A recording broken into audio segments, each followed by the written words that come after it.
He was known as the People's Pope, and now the people are mourning the death of Pope Francis. The Vatican says the 88-year-old leader of the Roman Catholic Church died of a stroke and heart failure.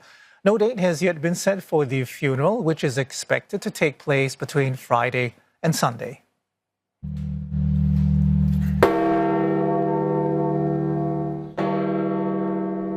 Bells tolled at the Vatican, marking the start of Sade Vacante. That's the period when the papal throne is empty. The death certificate showed the Pope had fallen into a coma before his death early on Monday. The death was certified by the Camerlengo, Cardinal Kevin Farrell, who also sealed the Pope's apartment after his death. He's overseeing the process and announced the passing of Pope Francis. Carissimi fratelli e sorelle, con profondo dolore devo annunciare la morte del nostro Santo Padre Francesco. La sua vita tutta intera è stata dedicata al servizio del Signore e della sua Chiesa.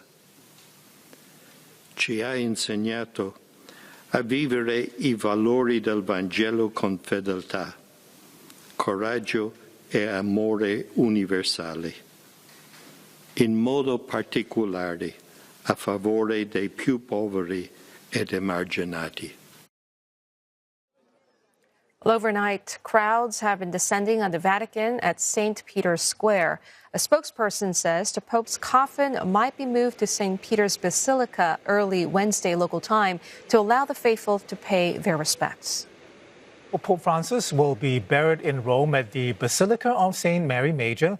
The Vatican said he had asked to be buried in those grounds without decoration, only the inscription of his papal name in Latin, Franciscus. He's the first pope in more than a century who will not be interred at St. Peter's Basilica.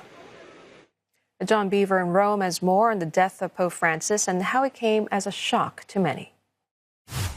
There's shock and sadness here in Rome and at Vatican City behind me after the death of Pope Francis was announced on Monday morning local time.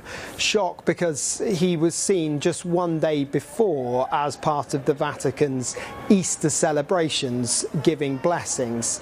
He was of course in hospital for more than a month earlier this year with respiratory issues, and the Vatican have confirmed that he had a stroke and then died from heart failure. He was 88. What we've been seeing here is people starting to arrive from across Italy and wider Europe to pay their respects. We've seen prayer services take place at the Vatican and also in basilicas elsewhere in Rome as people remember Pope Francis. And for the authorities here, this of course is not just a chance to say farewell to the Pope, but this is a major now security and logistical operation as well. So I've seen a lot of police on the streets of Rome here. It reminds me very much of London in the wake of the death of the Queen. It has that feeling that there is a major event taking place, and that will ramp up in the coming days as more and more people arrive in Rome to pay their respects in person. So that's what we will be looking out for in the coming days. We'll also be hearing more about the funeral service. Pope Francis was a pope who lived a very simple life compared to some of his predecessors, and he wants that to continue in his death as well, doing away with some of the traditions when it comes to his funeral.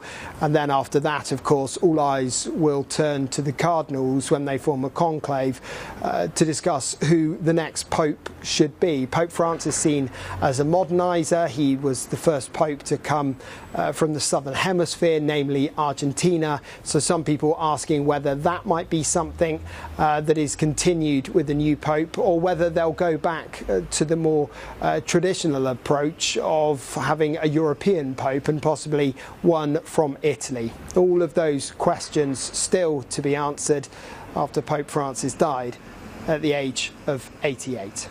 John Bevir, CNA, Rome.